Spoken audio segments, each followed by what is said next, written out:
Gente, eu postei um vídeo daí ensinando a trend da Xuxinha. Só que agora que eu descobri que tem duas formas. Aquela forma lá que é assim.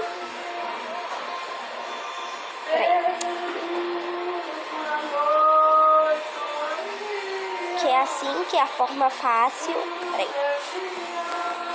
Que é a forma fácil. Aí a forma um pouco mais difícil é assim, ó.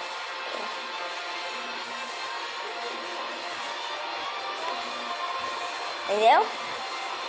Você vem pra cá, aqui, ó. Bota o seu dedo. Vai pra trás do dedinho. Assim, ó. Peraí. Ai, gente, peraí, confundi. Assim, vai.